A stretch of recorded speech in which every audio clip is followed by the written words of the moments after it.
Hi, community. Coach Allie here. Really happy to be back with you. And I hope that you're getting some good information from these videos, and hopefully, they're able to help you along your journey here through insomnia, leaving the struggle. So, today we're going to talk about finding the balance between courage and self kindness and kind of what that whole teaching is all about. Um, because really, navigating our journey does require us to find the balance between both of these. But before we dive into that topic, I want to review a concept from the last episode, the one about the lens of the nervous system. So, in the last episode, we looked at understanding insomnia through the lens of the autonomic nervous system. And we defined traumatic stress as an overwhelming or overactivating experience that is so intense or so overwhelming that instead of returning to homeostasis within our nervous system, we have a trauma that has occurred, and that gets stored in our body. And then we can be in a chronic protective state of fight or flight or freeze or a combination of these. So traumatic stress, as we talked about last time, it results from exposure to what the brain and the body have detected as endangering or life-threatening circumstances, real or perceived. This danger or threat is not one that we can readily escape. And it is often an ongoing occurrence, and therefore it becomes a conditioned fear response occurring in our brain and our body, and most specifically in our autonomic nervous system. And this is important to understand as we talk about today's topic. There is a well-known quote by Bessel van der Kolk, I should pronounce that correctly. And he is a Dutch psychiatrist and a trauma recovery expert in the field.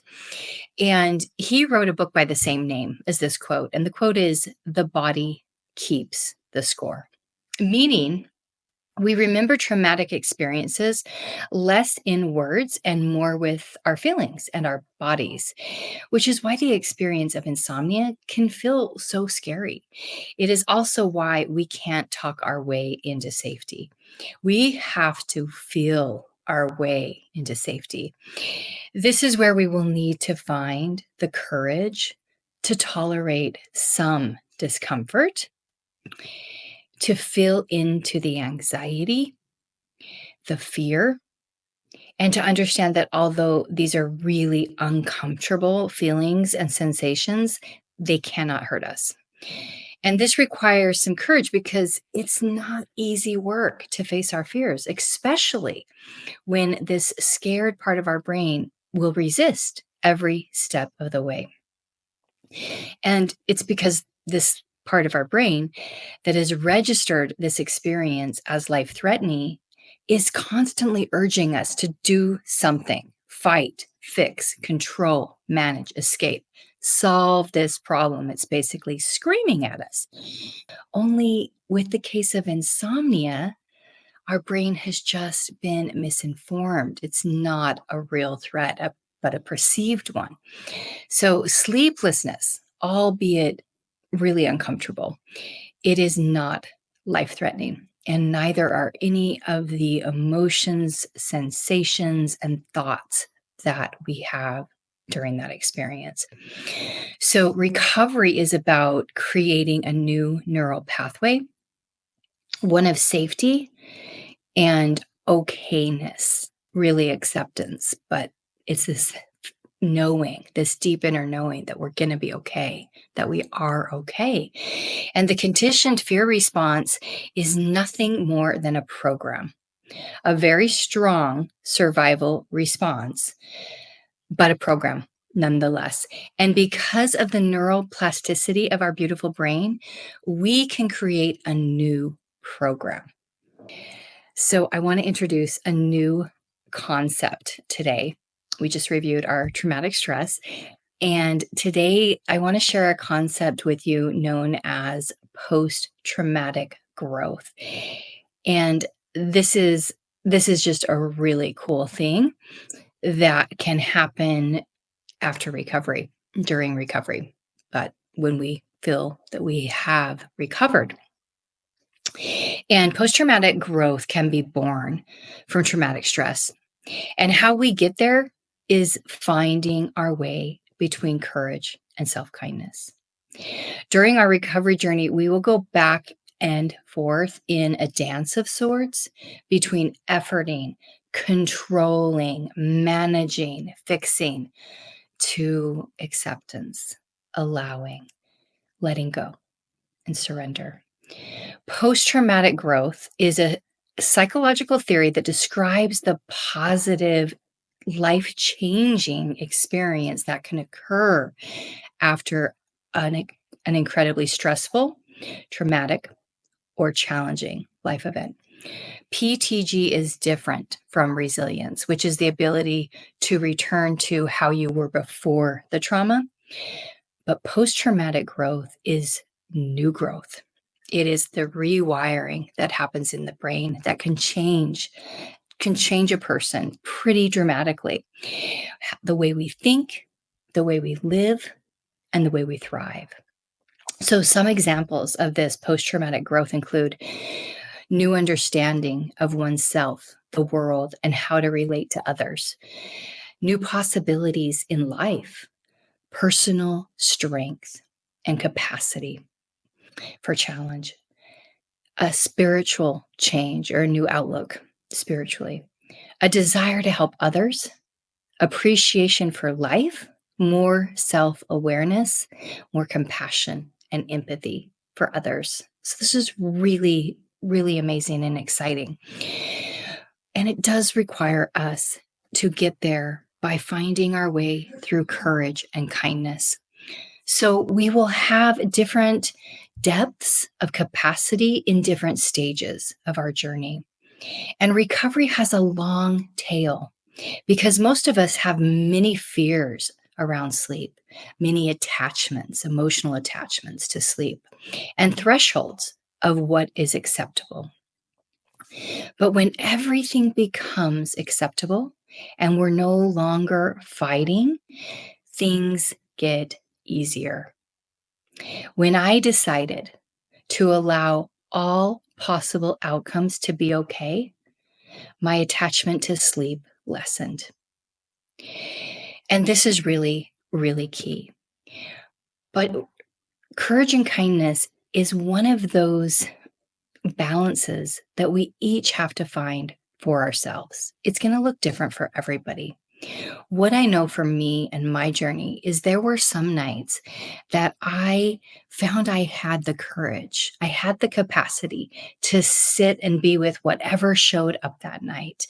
And that doesn't mean I literally sit there necessarily. I'm doing whatever I want to do when I'm awake, when I prefer being asleep, but this is the reality of my experience. So I'm not going to fight with that. And there would be nights that I really felt like I had the capacity to deal with whatever that looks like. And I would call it sometimes braving the wilderness. And I felt resourced and I felt like I had it in me that I could handle it. And there were other nights that I really didn't. I didn't feel like I had the capacity. I didn't feel resourced. And I got into some overwhelming emotions that needed me to drop into self-kindness and compassion and make myself as comfortable as I could in this very uncomfortable experience. Sometimes that meant taking a med. Sometimes it meant another way to be kind to myself. But whatever it was, I allowed that to be okay. And that is how we find this balance between courage and kindness, by understanding where we're at in our journey, what we have capacity for, and allowing ourselves the possibility for any outcome to be okay. And this is where we get to our final point, and that's about acceptance. Acceptance comes really slowly. One experience, one speed bump at a time. But when we finally land at acceptance, when our brain has gone through every iteration of problem solving, of trying to fix, trying to control and manage, and we finally land at surrender, there is freedom. When we can get to the point that we can accept even what seems the most unacceptable, everything changes. And that is where freedom lives. I hope that made sense to you today. I hope that you got something from this that you can use to support you in your journey moving out of the struggle. And if you find you need some more support, please know that we're here for you. We have coaches available for one-on-one sessions. You can find us on our website, sleepcoachschool.com. And we also have a wonderful immunity program that is group coaching. And we have an app, BedTyme.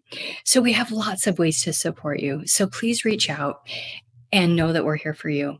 And this is definitely something that will pass. I wish you all the best in your recovery journey. Reach out if you want to schedule a one-on-one.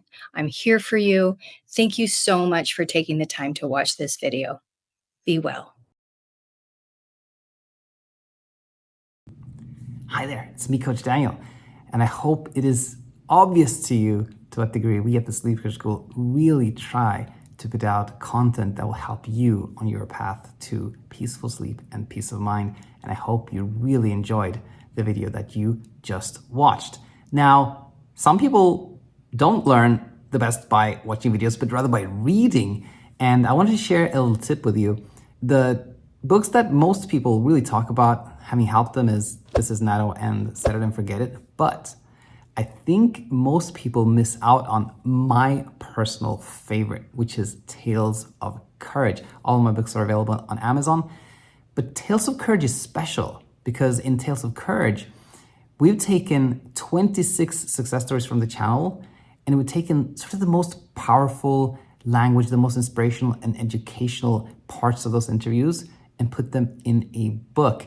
And I think it is really, really so strong, so powerful when you read those words from other people who left the struggle. And that's my little tip to you. Tales of Courage, I think, is a great book, and it's available on Amazon, of course. So if that's appealing to you, you can head over there and get a copy. But more than anything else, I just want to say thank you for being here. Thanks for supporting the channel, and can't wait to see you again. Bye for now.